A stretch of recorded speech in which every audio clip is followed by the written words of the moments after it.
Good morning, and a match day welcome to one and all. I am joined, you probably know her from after the game. You tune in, you listen to her musings after the game. It's Becky, it's the Beckster, Beckmeister General. Lovely. It's a good one, isn't it? Yeah, like that. You like that. You do just your sign off is just Rebecca, isn't it? Or is it Becky? What is your sign off on the videos after the game, the post match? Do you know, it's whatever people want to call me. I'll leave it at that. Whatever. Actually, no, I won't leave it at that. Becky or Rebecca's fine. Saying whatever people want to call me could end terribly for me. Beckmeister General. I like. It's a good. I bet. Does anyone ever called you that before? No, just you. That's good. Good. I like it. Nobody else is allowed to call you that. Right. Listen, we've got obviously it's match day. Mm-hmm. Not for us. This is sort of like a little time thing. It's confusing for us. It's the day before. This is going out. We're posting this tomorrow morning, basically, Baxter. Right? Yeah, we are. Right. I did want to talk about a couple of things, namely the game that's coming up against Wolves and the squeaky bumness about that surrounds that. However, there's something else which made my bum squeak, and I know you don't know this because I know you were out. West Brom were 3-0 up against Chelsea. They were running rampant. Now, obviously, Frank Lampard has managed to pull it around, or his players have managed to pull it around. But I was worried. I thought if there was any doubt at all that he wanted a defensive midfielder, this probably would have cemented that. This probably would have solidified that thought in his mind. If there was any doubt in his mind, if he was wondering whether Kante was the guy to shield the back four, who I think is a fantastic player, again, this may well have made his mind up. And I think that Frank Lampard is in danger of getting the sack. I don't mean right now, but Abramovich is ruthless, absolutely ruthless. I think he had his bedding in period last season, able to play the youngsters. They had a transfer embargo as well, which meant he pretty much had to blood players like Mason Mount and Tammy Abrahams and whatnot. But now I just think the gloves are off. Now Roman Abramovich can say to him, I've given you tons of money. There's no transfer embargo anymore. You now have to be judged alongside those other managers like Klopp and Guardiola and so on and so forth. And although he's turned it around, he's got a draw today. They've looked far from convincing. And it just worries the hell out of me with regard to Declan Rice. Now, obviously, you're just doing the match reviews and whatnot at the moment on him. What are your thoughts on the Declan Rice situation? So I was firmly in the camp that he would not go in this window. But as time's gone on, and what it's been for me, it's been his reaction at the end of our matches that I've looked at him and he's looked so devastated at our losses, especially the Arsenal one, because we were so close. And I said it in my video, we should have won that. I'm now worried he will go within the next few days. Have you heard the rumour that he's agreed a deal? And then I've seen things where there's been no bid made, therefore there can be no terms agreed.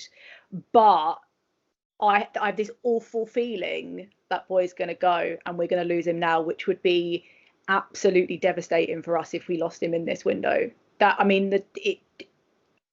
I can't imagine beyond that, because I can't imagine what our team will be without him. I can, and it's absolutely it'd be the same as the team that's going to start the Wolves game, but without him. Yes, and that's petrifying, as I'm sure it probably is for you, because we can't afford to lose him ever, but we definitely cannot afford to lose him now when we have made no signings. I did a video yesterday, as the people are watching this, so I did a little live with Gonzo. Say a little live with Gonzo. It was one of them 10-minute videos that turns into an hour, and then we end up discussing who would win out of 1,000 chickens or an elephant, and would you prefer to fight a cat size? No. Would you prefer to fight? Yeah. Would you prefer to fight a David Sullivan-sized cat or 10 kitten-sized David Sullivans? It turned into that sort of video. But there was a more salient point in there, which was somebody mentioned, do I think that Chelsea have left their bidding for Declan Rice purposefully late to be spiteful, to leave us in limbo? And I hadn't really thought of it, but when I read it, I thought, oh, actually, yeah, the old conspiratorial part of me thought, oh, yeah, maybe he is trying to stitch us up and leave us with no time to do anything. I would partly agree with that, actually, and I've seen that around social media where people Is that a motorbike I can hear? It is. I'm sorry. Is that your? Is that your That, motorbike? Are you? just off. Yeah. That's outside my window. I'm sorry. They're waiting. They're waiting. There's a biker. There's a greasy biker waiting for you outside. We get it wrapped up. But yeah, go on, carry on. It does. I've seen it on social media, and it does genuinely concern me that they'll come in a couple of days before the window shuts, and then we'll scramble massively to try and find players that don't want to come, and therefore we won't sign anyone, and we would have lost Rice, and that is our worst case scenario. But listen, I can understand why he'd want to go. Okay.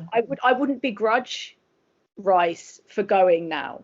I mean, I'd be gutted, obviously, as I think we all would be, but I would completely understand. Our club, as it stands, especially in the last couple of weeks, it's been a bit wild for everyone involved. Yeah.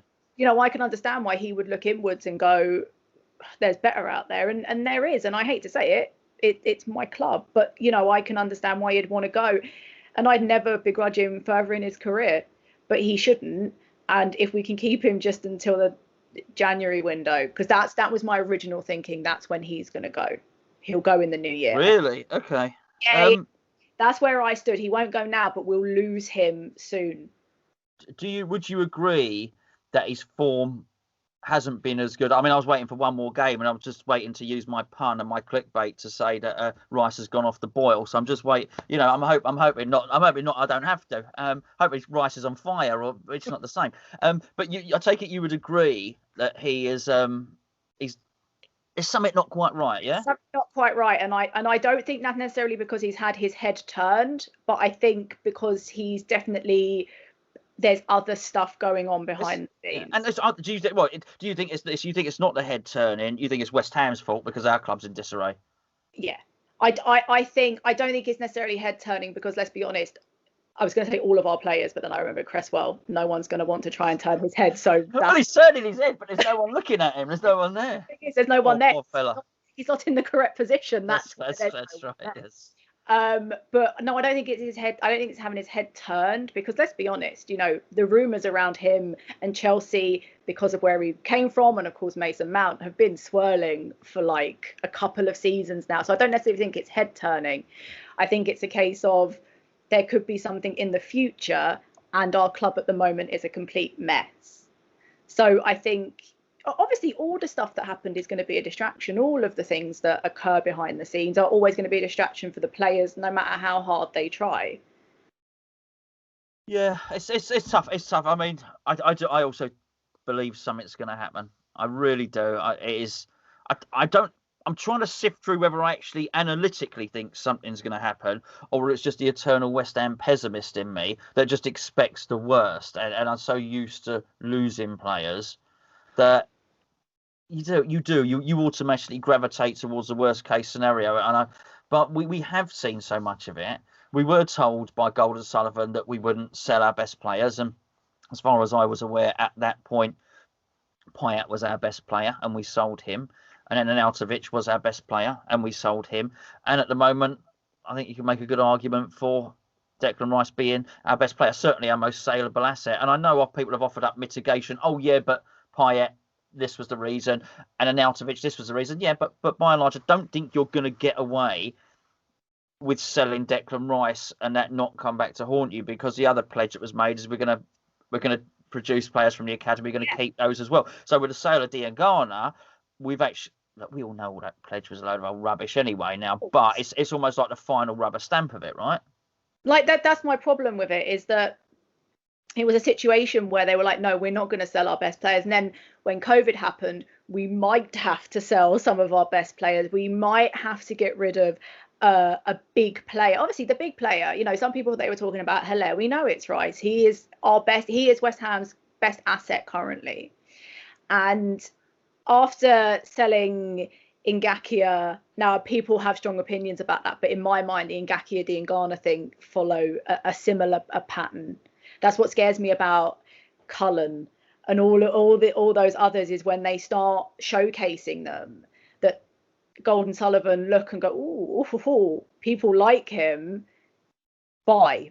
And that's my worry. And I think they wouldn't think twice about selling Declan Rice. They certainly wouldn't feel the sentimental feelings that me and you feel about Declan Rice. Do you think they're cynical enough and crafty and sneaky and manipulative enough? Sorry, just had to labour the point there. To sell Declan Rice really late in the window, then say, sorry, not enough time to replace him. Of course, everything Gold and Sullivan do, and this is my genuine opinion, is a tactical move. Nothing they do is a spur of the moment. Everything's planned. Every little chess move that they do, like, Sullivan calling TalkSport, tactical. It's all tactical. There's a reason. There's a plan. And I think they would genuinely get rid of him at the end and be like, well, we tried and he didn't want to stay. What they would do is what they traditionally do, switch it round onto the player and then not look at themselves and know that that's what they were going to do all along.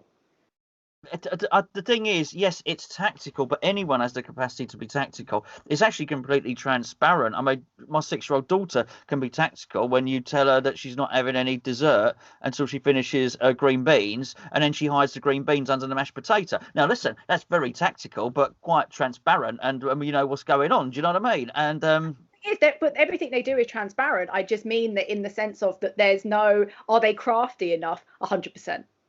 100%. That's what they've always done, and that's what they'll continue to do. I don't think there's going to be a change now where they look at the fans and think, oh, let's think of the fans. That's not going to happen. They're going to think, let's think of our money. And even when it comes down to money, even if we sold him on the last day, I wouldn't trust them to invest a penny correctly of whatever we got for Declan Rice. No, I concur. I think it's taken us so long to get this Tarkowski deal over the line, and we've sort of fumbled and dillied and dallied, and we knew we wanted him. You know, the prospect of us identifying a central defensive midfielder, you would hope that they already have Rice's replacement lined up in their mind. You'd hope they're not going to sell him, but if they did and the worst happened and he pushed the move through, which I don't think he will do, I think all the pressure will come from the other end. You'd like to think they've already identified their target. They've spoken to that target's agent and just said, look, if we sell Declan, we're coming in for you. And basically, the wheels have been oiled to facilitate that running smoothly. But, I'm far from convinced that will happen. Just you, in your review the other day, you alluded, just moving on to the Wolves game now, which is obviously later on today, 7 p.m. kickoff, which is a bit weird, but good. I'm pleased with that, because it means you're not going to bed at midnight. You alluded to the fact that you're looking at a couple of changes. You do a couple of changes for this one. I am, and I'm going to be. This is a fairly controversial opinion about keeping Antonio in the position that he is in. And yes, he has been scoring goals for us.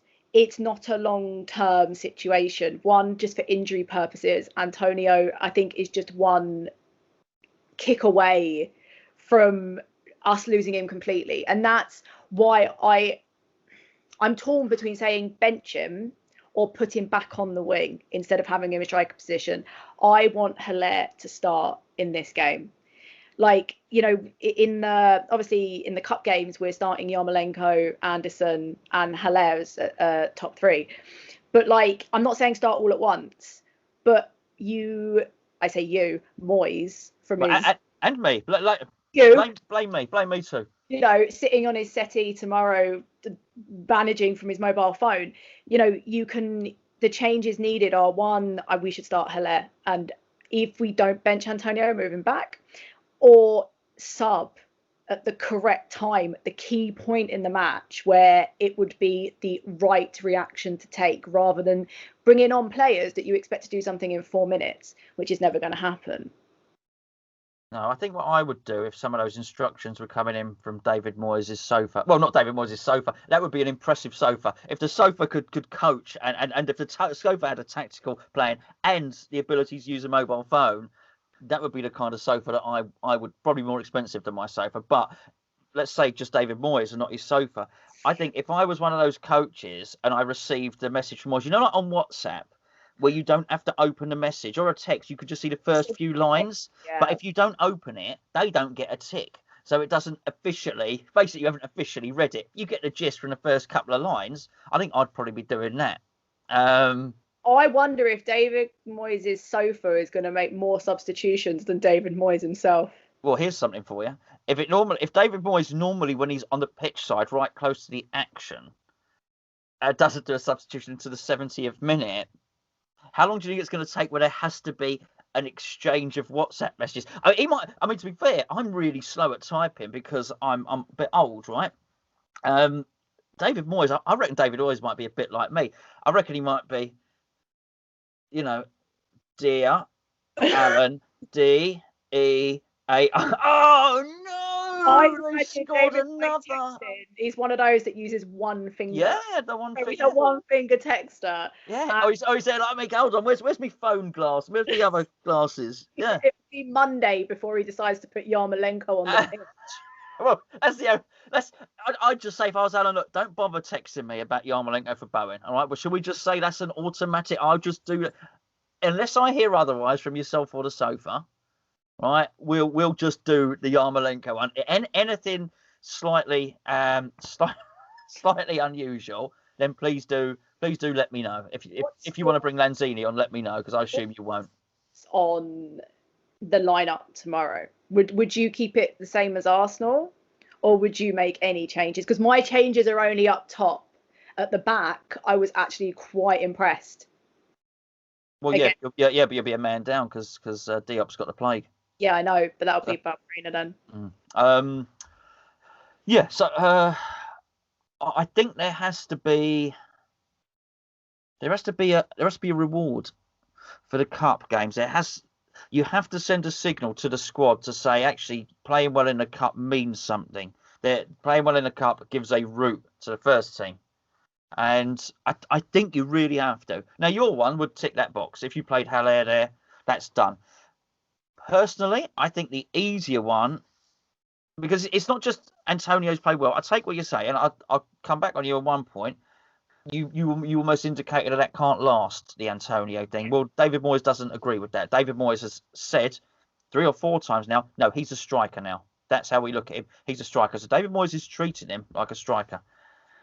I would say he scored in the last game, which keeps him in the team. Now, obviously, Haller would say, well, hold on a second, I scored 2 in the last game, which is, again, would be a valid point.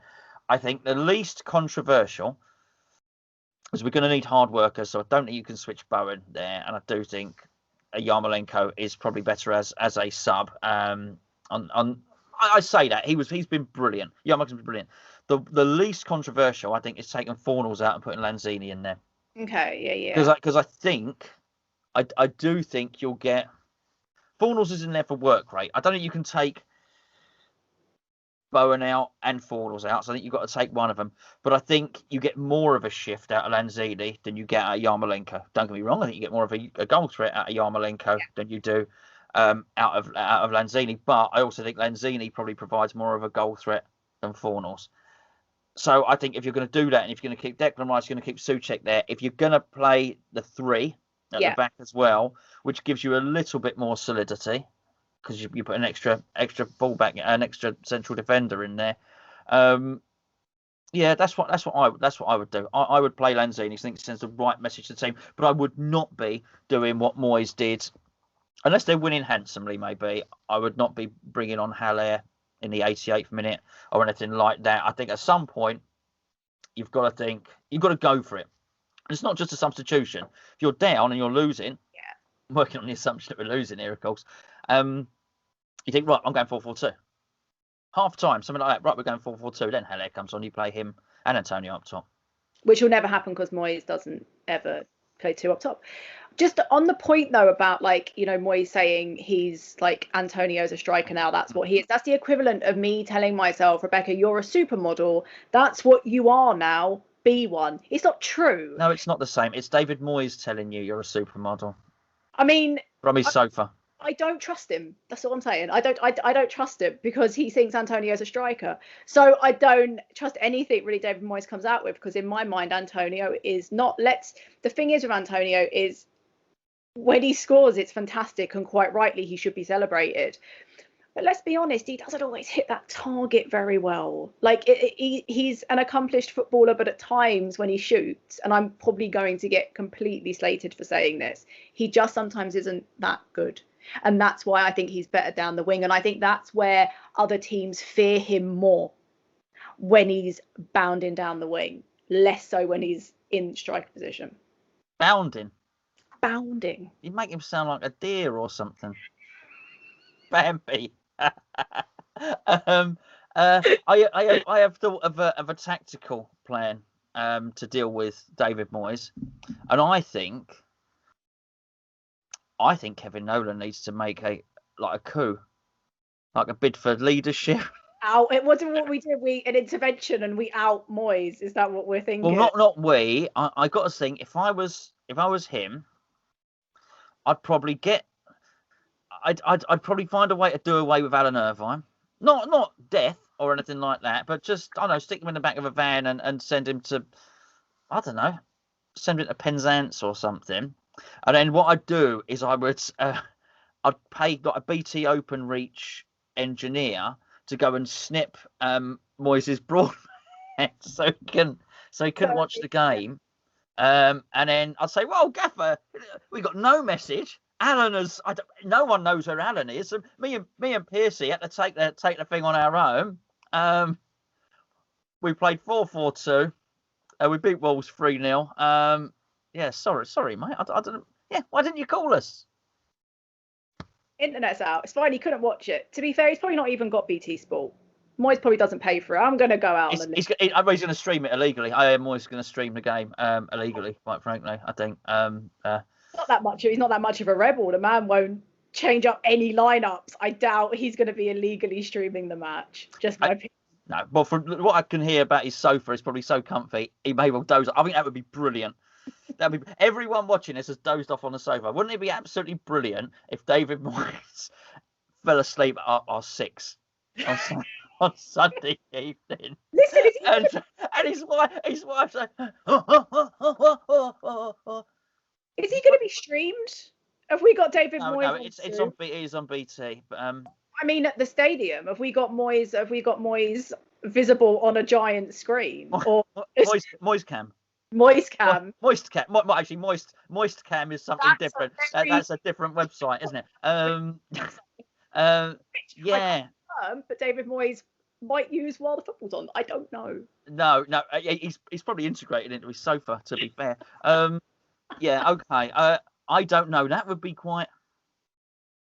scare the hell out of them, because these are the biggest screens in Europe, which would mean you'd have the 2 biggest Moyes in Europe looking at you. Yeah.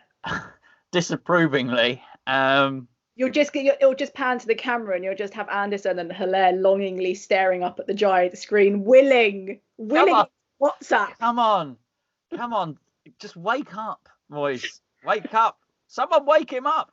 That comfy sofa. Right, listen, I'm gonna. I think we'll leave it there. You've got a prediction. I've done all mine. Got a prediction for tomorrow? Yeah, today? We're gonna lose 3-0. Brilliant. Thank you. You're welcome. I don't know if you want again. What have we got? Okay. So, an hour before kickoff, which will be 5 to 6, I will be on the main channel, giving you the lineups, which you'll probably know before me anyways. I'll be reading the lineups. We'll discuss that. We'll do a little build-up show. Straight away after that, both Charlie and Tom will be getting ready for their watch-along. So if you don't want to subscribe to BT Sport and you don't want to illegally stream the match like David Moyes, and if you're not one of the people driving Alan Irvine to Penzance, then what you can do is you can join Charlie and Tom for their live watch along, and as soon as the game's finished at the final whistle, Charlie and Tom will take another 3 minutes to say goodbye to you on the video. Then shortly after that, I'll be back with the review, and then after that I'll be doing the Patreon player ratings. Oh, and I'll be back with a Patreon breakfast show. Actually, I'll have already done that. That's already happened before this has happened. Space-time continuum is a confusing thing. It is. Beckmaster General. And I'll be here after the match with my review. I'll be here. Thank you for that promotion you didn't do. Right. Do you know what? This is why I should write things down. I really should. I meant to say that. I don't mind. Right. I get to the end. List all the videos. Tell them Becky's video's up. When's your video up? My video will be up about half an hour after the match is finished. I will appear with my post-match thoughts on this channel. On this channel, yeah. Fantastic. You won't be on your sofa, will you? No, I'm going to be on my bed. There you go. No, I'm going to be on my bed. Wonderful. Probably doesn't cost as much as David Moyes' sofa, but thank you for joining me and helping me out with this video. As ever, folks, thank you for joining us, and we will see you tomorrow. This is tomorrow. This is well, you will see them tomorrow as well. They're already here. They're already here. Yeah. 5 to 6 pre-match build-up. Don't be late.